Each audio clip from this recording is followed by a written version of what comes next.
परमपिता परमात्मा सर्व सृष्टि के रचनहार कबीर परमेश्वर जी, ये हम सभी आत्म एहसास हो रहा है, क्योंकि एक प्रश्नवाचक चिन्ह आज तक किसी से हट नहीं पाया कि हम क्यों मरते हैं, क्यों जन्मते हैं। हम कितना अच्छा परिवार बनाते हैं, उनमें कितना अच्छा प्रेम होता है, मोह होता है, लगाव होता है, और एक सेकंड में वो सब बिखर जाता है। इसके विषय में हम कभी चिंतित होते हैं तो फिर सोच लेते हैं कि सभी के साथ हो रहा है। ये एक परंपरा मान ली हमने कि ऐसा तो होगा ही होगा, पर ये काम तो करते ही रहो। कौन सा कार्य करते रहो?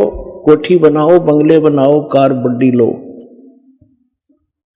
और मर जाओ। ये कौन सा कार्य था? ये सभी हमारे साथ जो घटनाएं घट रही हैं, आप प्रतिदिन देखते हो, किसी ना किसी गांव में या किसी घर में अपने खुद को भी बहुत सी ऐसी घटनाओं से हमारा पाला पड़ा है। तो ये सब हो क्यों रहा है? तो उसके लिए परमात्मा हमें स्वयं आकर के ज्ञान कराते हैं कि आप इस गलत लोक में आ गए और यहां से जाने का जो इस जन्म और मृत्यु के रोग से बचने का जो तरीका है, जो विधि है, वो वास्तविक भक्ति है, वो परमात्मा स्वयं ही बताते हैं। और उसके लिए वो स्वयं सशरीर वहां से आते हैं जहां परमात्मा रह रहे हैं। इस काल भगवान को ही हम ब्रह्म कहते थे, और जो वेदों के ज्ञाता माने जाते थे वो कहा करते थे कि ब्रह्म सुप्रीम पावर है, ब्रह्म से ऊपर कोई परमात्मा नहीं है। ब्रह्म कहां रहता है? वो ब्रह्म लोक में रहता है। फिर पूछते थे परमात्मा है कैसा? कि वो निराकार है। तो पुण्यात्माओं, अब आपको परमात्मा का दिया हुआ वो ऐसा ज्ञान प्राप्त हो चुका है कि उस ज्ञान की तुलना में आप बहुत आसानी से तोल सकते हो, जांच सकते हो।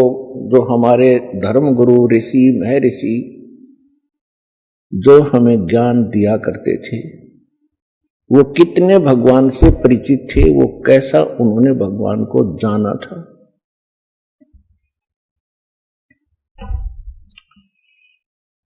और परमात्मा ने आकर जो ज्ञान दिया है वो हमारे सदग्रंथों में पहले ही विद्यमान था। ये क्या जाने वेदों और गीता को, क्या जाने ये पुराणों के विषय में, इसको संस्कृत भाषा नहीं आती। तो ये हमारे हृदय में घर कर गई ये बात उनकी कि कबीर जी अशिक्षित है, और हमारे धर्म गुरु काशी विद्यापीठ से ये पढ़े हुए हैं, और हमारे सदग्रंथ भी संस्कृत भाषा के अंदर ही लिपिबद्ध थे। तो जिस कारण से हमें अपने उस नकली धर्म गुरुओं पर अविश्वास नहीं हुआ कि ये झूठ बोल रहे हैं, कि कबीर जी गलत ज्ञान दे रहे हैं। इसलिए ये शिक्षा आपको दी है। आपको अभी तो शिक्षा का जो उद्देश्य है यही मान रखा है कि ज्यादा से ज्यादा कमाई करूं, धन जोड़ूं, कोठी बनाऊं और कार लूं, अपना बेटा बेटी को पढ़ाऊं, ये उच्च अधिकारी लगे, घनी माया जोड़ें। और जिसमें आपको तो दास आज वचन बोल रहा है कि ये शिक्षा परमात्मा ने आपको दी है, और इस शिक्षा ने आपको इतनी हानि कर दी है आप अंदाजा नहीं लगा सकते। केवल आपने रोजी रोटी को ही उत्तम मान लिया। ये रोजी रोटी तो परमात्मा, आज से पिछले इतिहास देखो, हमारे दादे परदादे वो भी अपना टाइम पास करके, तो भले ही झोपड़ियों में रहे हो, लेकिन कितनी शांति थी, कितने निरोग रहते थे, कितनी बुराइयां नाम मात्र भी नहीं थी। और आज आप देख रहे हो, जहां इस माया का प्रवेश हो जाता है वहां जीव चैन से नहीं रह सकता।